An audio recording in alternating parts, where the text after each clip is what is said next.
Okay welcome. तो पिछली video में हमने जो है इंसेंटर देखा, तो अब हम उसके कुछ इम्पोर्टेंट पॉइंट्स रह गए थे, तो कुछ उनकी बात कर लेते हैं हम इम्पोर्टेंट पॉइंट्स की। जैसे कि अगर हमने वो बनाया ट्राइंगल एक सेंटर वाला, तो उसमें जो है बी डी हम लेंगे। डी यहाँ ले लेते हैं, बी यहाँ ले लेते हैं, ए यहाँ ले लेते हैं, सी यहाँ ले, तो B D ratio D C जो होगा सी बाय बी होने वाला है वो। तो उसका रेशियो सी बाय बी होने वाला है। ओके ओके, इतना आप समझ गए हैं।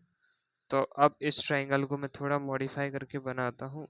बी साइड से अगर मैं लेता हूँ, मान लीजिए ये मैंने ट्राइंगल बनाया यहाँ से, और मैंने इसको एक्सटेंड किया, यहाँ पर इसको एक्सटेंड किया। ओके, इसको एक्सटेंड करने के बाद ये जो है एंगल बाइसेक्टर हो जाएगा हमारा डी, A/2 और A/2। हम ए मान रहे हैं या बी मान रहे हैं या सी मान रहे हैं। ओके, तो ये कितना हो जाएगा अगर मैंने यहाँ से एक ऐसा डाला, जो है कोई लाइन ऐसे मैंने खींची यहाँ से, तो यहाँ पर क्या हो जाएगा, पाई माइनस A/2। यहाँ पर भी सेम पाई माइनस A/2 ये हो जाएगा। तो अब ये साइड ए होगी जनरली, है ना, ये साइड सी होने वाली है। तो अब जो मैं बोल रहा था आपसे कि B D ratio D C है होगा, वो सी रेस टू बी होगा। B D ratio D C, C raise to C by B. Okay, ये होने वाला है क्योंकि D is divided by C internally in the ratio. जो D है वो किसको इंटरनल डिवाइड कर रही है, बी डी जो है इसको बी सी को इंटरनली डिवाइड करे, तो क्या सी रेशियो बी में जो है वो इसके रेशियो में उसको डिवाइड करने वाला है। तो हम आराम से इसका, अगर हमें पता है तो सेक्शन फॉर्मूला लगा कर हम इसका कोऑर्डिनेट्स निकाल सकते हैं आराम से। ऐसे ही अगर मैं बात करूं बी डी डैश, इसका B D dash divided by C D dash, C D dash, तो यहाँ पर जो डी डैश है वो बी सी को एक्सटर्नली जो है डिवाइड कर रहा है। तो ये इसका रेशियो भी सेम होने वाला है सी बाय बी, इसका भी सी बाय बी रेशियो होता है। तो अब हमने यहाँ पे क्या देखा, इंटरनली डिवाइड भी हो रहा था, एक्सटर्नली डिवाइड भी हो रहा है। तो हम क्या जानते हैं, ये क्या होता है, harmonic conjugate. D and D dash are harmonic conjugate of each other, harmonic conjugate of each other. तो ये क्या होने वाले हैं, हार्मोनिक कॉन्जुगेट होने वाले हैं एक दूसरे के। जब भी कोई पॉइंट कोई लाइन एक्सटर्नली इंटरनली दोनों डिवाइड हो, तो उसके जो दो डिवाइड करते हैं वो हार्मोनिक कॉन्जुगेट होते हैं एक दूसरे के।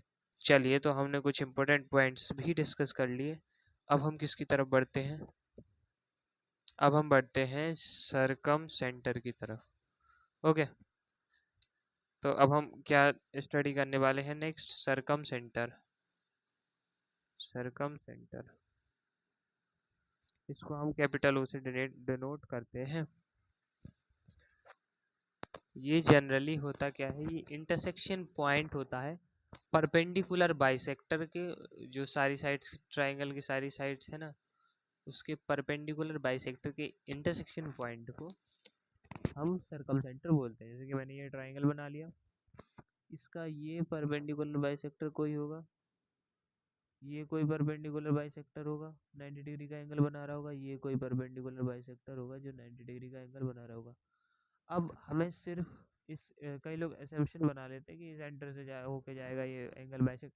कुछ एजम्पशन नहीं बनाना है हमें, सिर्फ सरकम सेंटर बोला है तो सिर्फ एक प्रॉपर्टी याद हमें दिमाग में रहनी चाहिए कि ये सामने वाली साइड को परपेंडिकुलर बाइसेक्ट करेगा, और जब परपेंडिकुलर बाइसेक्ट करता है तो ये होता क्या है, सरकम सेंटर, सरकम सेंटर वो सरकम जो सरकम सेंटर होता है वो एक ऐसे सर्कल का सेंटर होता है जो सर्कल इसके चारों वर्टेक्स को टच करके जाता है।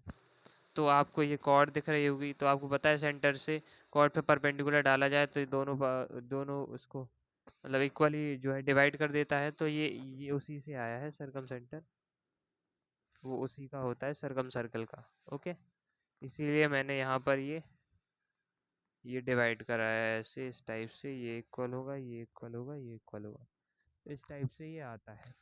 ओके, और इसको क्या कैपिटल ओ से डिनोट करते हैं, तो क्या हो जाएगा आगे हम क्या लिख सकते हैं। अब हम कोऑर्डिनेट्स लिखते हैं इसके। कोऑर्डिनेट्स, कोऑर्डिनेट्स कैसे लिखेंगे इसके, मान लीजिए ये है x1 कॉमा y1, ये b है x2 कॉमा y2, ये c है x3 कॉमा y3। तो कोऑर्डिनेट्स कैसे लिख सकते हैं हम। कोऑर्डिनेट्स का एक तो फॉर्मूला होता है काफ़ी लंबा, उसको हम रेयरली ही यूज़ करते हैं, बट मैं आपको बता देता हूँ लिख के, तो आप इसको देखिएगा बस, ज़्यादा यूज़ अभी नहीं करना है इसको, बाकी कभी काम आ सकता है। Sine 2a plus x2 sine 2b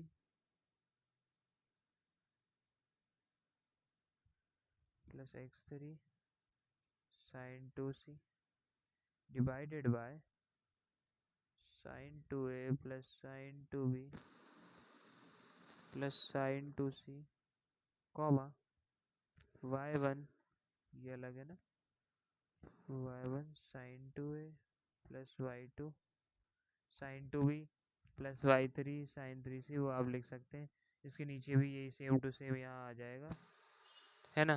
तो ये फॉर्मूला होता है जनरली जो है सर्कम सेंटर का कि कोऑर्डिनेट्स का, ये हमने जो है साइन रूल से हम निकाल सकते हैं इसे आराम से, है ना। तो इस पे हमें ना करके, ये बहुत लंबा और बहुत लंबा मेथड है, ये टाइम भी कंज्यूम करता है, इसलिए जनरली हम इसको नहीं करते हैं। इसकी जगह हम क्या करते हैं मैं आपको बताता हूँ। अभी फ़िलहाल में हम उसको कर सकते हो, वेरी इजी पड़ता है इससे। तो हम क्या करेंगे, जो है एक ट्राइंगल ले लेंगे। ट्राइंगल होगा आपका ये होगा सरकम सेंटर, ये सर्कल उसके चारों तीनों वर्टेक्स से होके जा रहा होगा,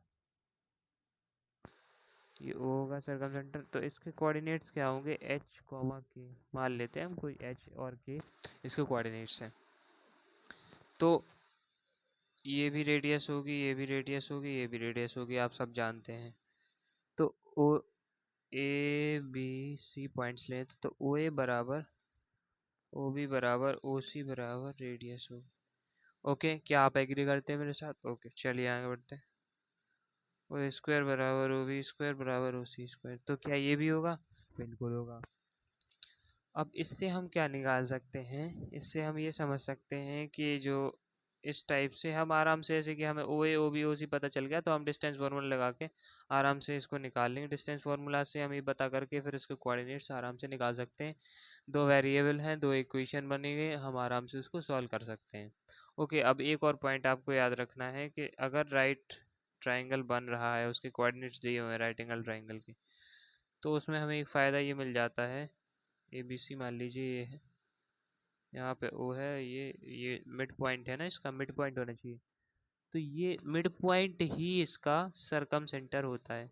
तो अगर मिल जाए हमें कभी फ़ायदा, तो ये इसमें हो जाता है। अगर ए और सी के कोऑर्डिनेट्स दिए हुए हैं तो हम आराम से मिड पॉइंट के कोऑर्डिनेट पता अगर हमें चल गए, तो वही सरकम सेंटर के कोऑर्डिनेट्स होते हैं। तो इससे हमें सरकम सेंटर को हम कैपिटल ओ से डिनोट करते हैं, तो वही क्या होंगे, सरकम सेंटर के कोऑर्डिनेट होंगे। तो ये फ़ायदा हमें मिल जाता है। ओके, बहुत बढ़िया, चलिए आगे बढ़ते हैं। आगे जो है हमारा इसमें लास्ट जो है हमें पढ़ना है अब ऑर्थो सेंटर। ऑर्थो सेंटर, अब ऑर्थो सेंटर क्या होता है, ऑर्थो सेंटर होता है इंटरसेक्शन पॉइंट ऑफ एल्टीट्यूड। कोई ट्राइंगल अगर हमने बनाया, मान लीजिए ये बनाया हमने ट्राइंगल, तो यहाँ से इस साइड से हम एल्टीट्यूड डालेंगे, ए बी सी ट्राइंगल है मान लीजिए, यहाँ से हम एल्टीट्यूड डालेंगे और यहाँ से हम एक एल्टीट्यूड डालेंगे। तो ये जो इंटरसेक्शन पॉइंट कहलाएगा उसी को हम क्या बोलते हैं, ऑर्थो सेंटर। इसको जनरली डिनोट किया जाता है कैपिटल एस से। तो ये हमारा क्या हो गया, ऑर्थो सेंटर हो गया। अब मान लीजिए इसके कोऑर्डिनेट्स हैं x1 comma y1, x3 comma y3 और इसके हैं x2 कॉमा y2। अब इसके कोऑर्डिनेट हम कैसे फाइंड करें, तो कोऑर्डिनेट के लिए फॉर्मूला क्या होता है, फॉर्मूला इसका भी इसका भी मैं आपको बताऊंगा, इसका काफ़ी लंबा फार्मूला होता है, तो उसको ना यूज़ करके उसको यूज़ कर सकते हैं जब ज़रूरत पड़ेगी। हम एक दूसरी मेथड यूज़ करते हैं, वो मैं आपको वो भी बताऊंगा। तो पहले हम इसका फार्मूला देख लेते हैं जनरली। x1 tan, ये x1 लिखा हुआ है ना, x1 tan a plus x2 tan b plus x3 tan c divide by tan a plus tan b plus tan c, comma ये x1 y1 x2 x1 x2 x3 की तरह y1 y2 और y3 आ जाता है, बाकी same ही रहता है formula. जो आपका फॉर्मूला है यहाँ पे भी tan a tan b tan c वही आता है। तो ये तो एक फार्मूला बन गया। अब इसका एक और tan के टर्म्स में फार्मूला होता है, हम वो भी देख लेते हैं। इसके बाद हम मेथड पे आएंगे अपने। एक और क्या फार्मूला होता है कि वो कैसे आता है फार्मूला, क्योंकि आपको पता है a प्लस बी प्लस सी बराबर 180 पाए, है ना। तो हम क्या लिख सकते हैं, tan a plus tan b plus tan c को हम tan a tan b tan c लिख सकते हैं, प्लस को हम मल्टीप्लाई में कन्वर्ट कर सकते हैं। तो सेम टू सेम हम इस फॉर्मूले को भी जो प्लस में लिखा था, अभी हमने लिखा था, इसको सेम टू सेम हम मल्टीप्लाई में भी कन्वर्ट कर सकते हैं। कैसे कर सकते हैं देखिएगा। h मतलब और सर ऑर्थो सेंटर के coordinates, x1 tan a plus x2 tan b plus x3 tan c divided by इस बार क्या हो जाएगा, tan a tan b tan c, tan a plus tan b plus tan c की जगह हो जाएगा tan a tan b tan c। Same to same हम by one उसमें लिख सकते हैं, फिर बाय टू करके बाय थ्री करके वो सेम टू सेम यहाँ आता है, तो आप लिख सकते हैं। तो इस टाइप से इसका फॉर्मूला जो है, दो tan के टर्म्स में इसके फॉर्मूले हैं, हम उससे जब हमें ज़रूरत पड़ेगी हम उससे भी निकाल लेंगे। अब एक इम्पॉर्टेंट पॉइंट सुनते हैं, देखते हैं हम, जहाँ हमें फ़ायदा होने वाला है। तो फिर से राइट एंगल में हमें और बहुत बड़ा फ़ायदा होने वाला है। क्या है, अगर हमें पता चला कि राइट एंगल ट्राइंगल कोऑर्डिनेट्स दिए हुए हैं कुछ भी ए बी सी मान लीजिए, तो अगर कोऑर्डिनेट्स इसके दिए हुए हैं और ये वाले कोऑर्डिनेट्स जो होंगे ना बी के, वो ही ऑर्थो सेंटर कोऑर्डिनेट्स, क्योंकि अगर हम सी से एल्टीट्यूड डालेंगे तो वो क्या आएगा, यही आएगा, बी का एल्टीट्यूड यही आएगा, और अगर इससे डालेंगे तो भी, अब इसका इंटरसेक्शन पॉइंट तो यही है, तो जो इसके कोऑर्डिनेट्स होंगे वही ऑर्थो सेंटर के कोऑर्डिनेट्स होंगे, वो एच से डिनोट करते हैं ऑर्थो सेंटर को, तो वही ऑर्थो सेंटर कोऑर्डिनेट्स होंगे। तो इसमें बहुत आसानी पड़ जाती है अगर राइट एंगल ट्राइंगल है। और वहीं अगर दूसरा कोई ट्राइंगल है, तो जैसे कि स्केलिन या फिर रेगुलर कोई भी ट्राइंगल दिया हुआ है, मान लो स्केलिन दिया हुआ है, तो सबसे मुश्किल यही निकालना पड़ता है। तो इसके लिए हम एक जो है एक नया मेथड देखते हैं सिंपल सा। तो उसके पहले हम कुछ और रिमार्क करके हम कुछ पॉइंट्स देख लेते हैं जो अभी तक हमने सेंट्रोइड, सरकम सेंटर, ऑर्थो सेंटर और इन सेंटर, एक्स सेंटर वगैरह पढ़ा। तो उसमें हमने क्या सीखा, हम उसको थोड़ा एक बार वो कर लेते हैं, रिव्यू कर लेते हैं, उसको कुछ इंपॉर्टेंट पॉइंट्स देख लेते हैं, उसको कैसे देख सकते हैं। ओके, तो मान लीजिए ये एक सर्कल है। अब यहाँ पर क्या होगा कि ये डायमीटर है, डायमीटर से मैंने ट्राइंगल बनाया, तो आप सभी को पता है कि इसका जो है एंगल 90 का होने वाला है। ओके, तो अगर एंगल 90 से बड़ा हुआ, है ना, अगर एंगल जो है 90 से बड़ा हुआ, तो हम क्या कह सकते हैं, मतलब, है ना, तो हम इससे यह कह सकते हैं कि हुआ बड़ा अगर, तो इससे हम क्या कह सकते हैं कि जो है इन सेंटर और सेंट्रोइड है, वो तो हमेशा जो है ट्राइंगल के अंदर ही लाई करते हैं, ये तो हम सबको पता है, और वो हमेशा ही करेंगे, वो कभी चेंज नहीं होंगे। बट जो सरकम सेंटर केस है, ये आपको पता है, इसका सेंटर जो है सरकम सेंटर होता है ट्राइंगल की, जो है ट्राइंगल अगर आ जाए तो उसमें जो उस ट्राइंगल के तीनों वर्टेक्स को टच करने वाला सर्कल है, तो उसका सेंटर जो है सरकम सेंटर कहलाता है, ये सब आप सभी को पता है। तो अब क्या हुआ, जैसे ये एंगल ऑब्ट्यूस एंगल हुआ, जैसे ये 90 से बड़ा हुआ, वैसे ही सरकम सेंटर और ऑर्थो सेंटर ट्राइंगल के बाहर लाई करेगा। अगर ये एक्यूट हुआ, मान लीजिए मैंने यहाँ पर लाइन ड्रॉ कर दिया, ये ऐसा कुछ मैंने ड्रॉ कर दिया है, ऐसा समथिंग, तो अब ये क्या हो गया, एक्यूट हो गया, 90 से कम हो गया। तो हमेशा जो है सरकम सेंटर और ऑर्थो सेंटर ट्राइंगल के अंदर ही लाई करने वाला है। तो ये हमने एक इम्पोर्टेंट चीज़ देख ली है ना। अब कभी भी हम ऐसा केस देखेंगे तो आराम से हम समझ सकते हैं कि अब कहाँ सरकम सेंटर ऑर्थो सेंटर इन सेंटर और सेंट्रोइड लाई करने वाले हैं। अगला हम प्रॉपर्टी एक देख लेते हैं कि अगर जो है ट्राइंगल इक्विलेटरल है तो सेंट्रोइड इन सेंटर सरकम सेंटर और ऑर्थो सेंटर जो है वो एक ही होंगे, कोइंसाइड करेंगे। कोइंसाइड का मतलब एक ही पॉइंट होंगे वो सारे। तो ये हमें बेनिफिट मिल जाता है इक्विलेटरल ट्राइंगल में। अगला प्रॉपर्टी हम इस टाइप से देख सकते हैं कि जो ऑर्थो सेंटर होगा, ऑर्थो सेंटर और सेंट्रोइड एंड सरकम सेंटर जो होगा वो हमेशा कोलिनियर होंगे, है ना। एंड सेंट्रोइड जो है डिवाइड करेगा, लाइन सेगमेंट ज्वाइन कर रहा है जो सरकम सेंटर ऑर्थो सेंटर को, उसको 2:1 में। कैसे समझ सकते हैं हम इसको, आइए यहाँ पे देखते हैं। मान लीजिए ये लाइन है, ये कोलिनियर होंगे तो तीनों पॉइंट एक ही लाइन पर लाई करेंगे। और यहाँ ये हमारा जी, जी का मतलब क्या होता है आपको बताया था मैंने, सेंट्रोइड। और ओ का मतलब है सरकम सेंटर, एच का मतलब है ऑर्थो सेंटर।